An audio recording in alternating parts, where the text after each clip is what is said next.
नहमदुहु व नुसल्ली अला रसूलिहिल करीम अम्मा बाद फ़ाऊज़ु बिल्लाहि मिनश्शैतानिर रजीम बिस्मिल्लाहिर रहमानिर रहीम। शेख फ़रीदुद्दीन अत्तार रहमतुल्लाह अलैह जन जूं नसीहतूं हिन प्रोग्राम जी हीअ नई निशिस्त आहे। अॼु जेको बाब असीं बयानु कंदासूं उहो आहे नफ़्स सां जिहाद। दर बयान मुजाहिदाते नफ़्स सां जिहाद करणु। तो पाण फरमाइनि था त नफ़्स न तव्हां कुझु त इल्ला बासे चीज़ चूं बगोयम यादगीरश ऐं अज़ीज़। फरमाइनि था त ऐं प्यारा हीउ जेको नफ़्स आहे न इनखे टिनि शयुनि खां सवाइ नथो मारे सघिजे। यानी जेसि ताईं तव्हांजे हथ में हीअ टे हथियार न आहिनि तव्हां नफ़्स खे नथा मारे सघो।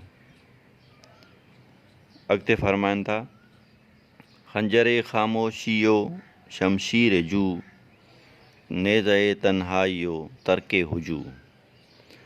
फरमाइनि था त नफ़्स खे मारण लाइ नफ़्स सां जिहाद करण लाइ इंसान वटि टे हथियार आहिनि।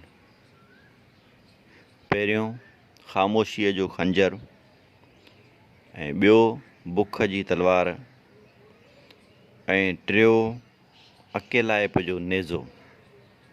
ये टे हथियार इंसान वटि आहिनि। तो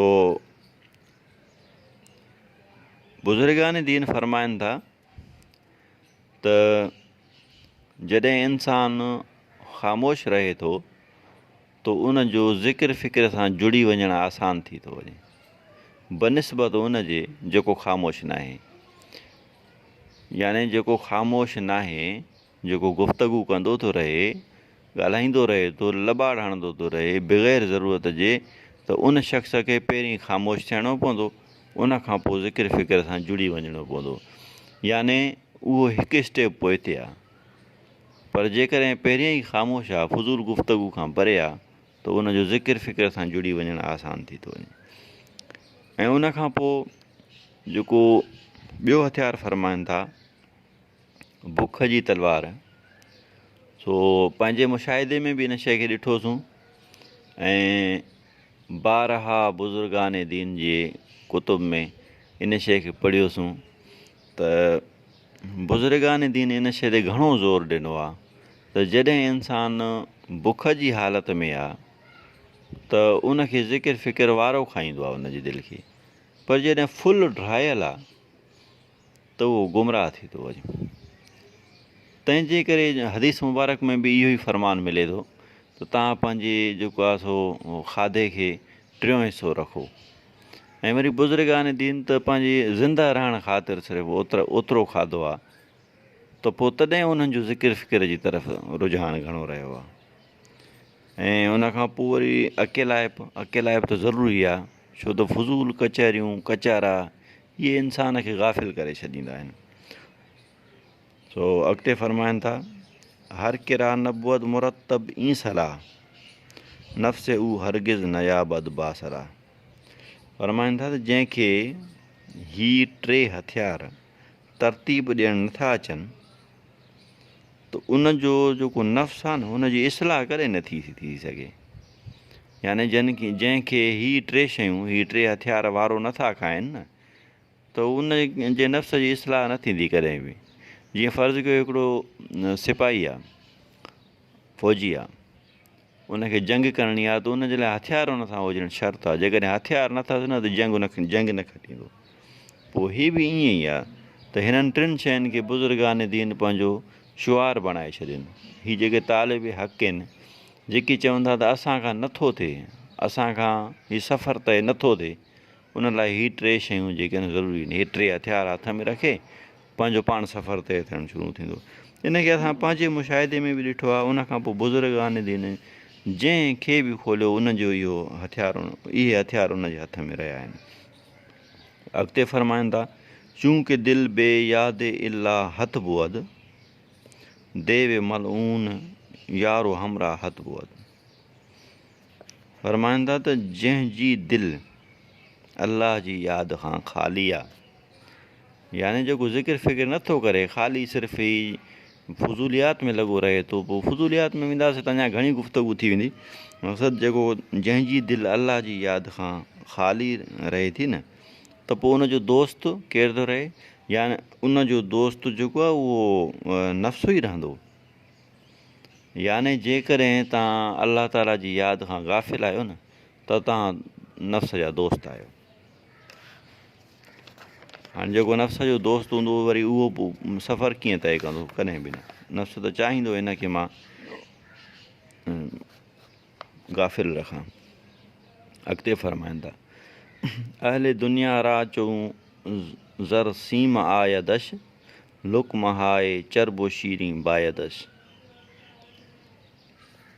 फ़रमाइनि था त दुनिया वारो जेको आहे उन वटि सोन ऐं चांदी अचणु घुरिजे, पर जेको तुंहिंजो लुकमो आहे न,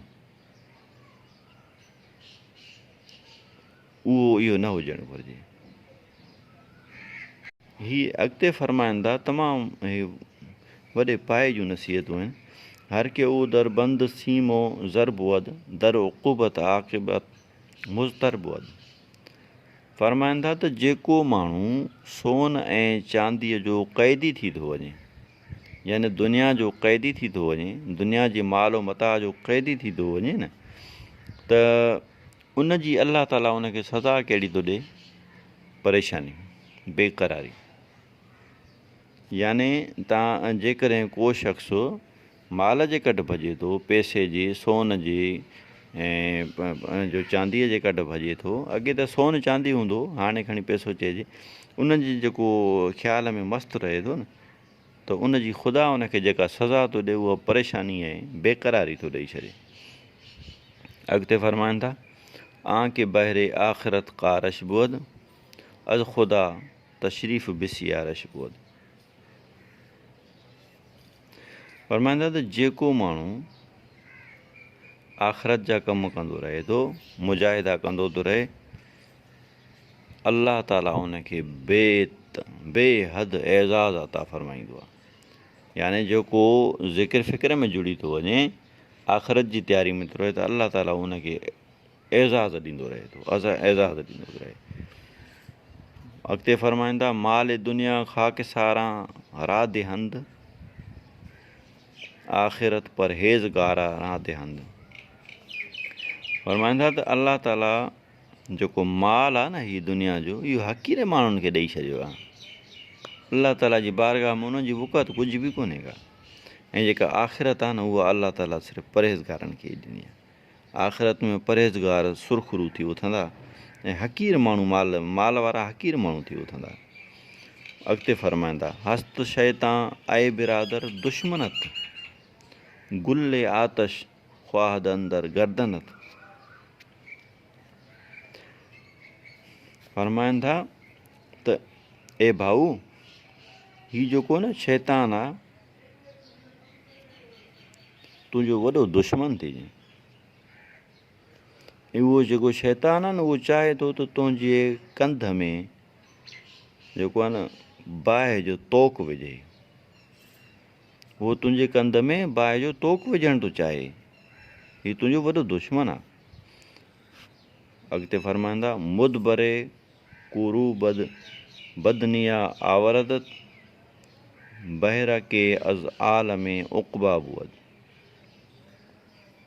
फ़रमाईंदा त उहो बदनसीब आहे जेको दुनिया में लॻो रहे थो। इहो बदनसीब आहे, अलाह खे यादि नथो करे, ज़िक्र फ़िक्र जी तरफ़ हुनजी दिलि न आहे, दुनिया में लॻो रहे थो। फ़रमाईंदा त आख़िरत में हुनजो को हिसो न आहे, छो त हुन टाइम ई दुनिया खे ॾिनो, त आख़िरत जो हिसो कीअं मिले। टाइम ॾे हिकु शख़्स हिकु कम में वरी मिले ॿी शइ, ईअं त न थींदो। जीअं हिकिड़ो बुज़ुर्ग फ़रमाए थो त बोए बीज बबोल का फिर आम कैसे पाए, जे पोखे थो ॿिज बबूर जो वरी अंब कारो मिलंदा तोखे। वरी अॻिते फ़रमाइनि था, आए पिसर बा यादि हक़ मशगूल बाश। फ़रमाइनि था, ऐं पुट अलाह जी यादि में मशगूल हाणे सां ई थी वञ, पोइ जो आसिरो न कर, त सुभाणे ॿिए ॾींहुं मां थींदो। वज़ खलाए को दूर हुजू गूल बाश। फ़रमाइनि था त जीअं न जिन गुम थी वेंदो आहे, ईअं जिन वांगुरु हिन हुजूअ दुनिया खां भॼी वञे, गुम थी वञे हिन खां। तो हज़रत फरीदुद्दीन अतार रहमतुल्लाह अलैह जन जेको ही पंधनामो लिखियो न, इहो तमामु हिकिड़ो मुख़्तसर ऐं जामे मानी रखियो। यानी हिकिड़ो ईअं सम्झो त हिकिड़े कूज़े में, हिकिड़े लोटे में समुंड खे बंदि करे छॾियऊं। तो असल में जॾहिं इंसान खे सुठी नसीहत मिलंदी आहे त उन ते इंसान जी अमल करण जी दिलि वारो खाईंदी आहे, दिलि चाहींदी आहे त मां अमल कयां, की नसीहतूं मिलनि। सो उन लाइ हीअ असां कोशिशि कंदा आहियूं त हीअ नसीहतूं अर्ज़ु रखजनि। जेकॾहिं को बि दोस्त, को बि भाउ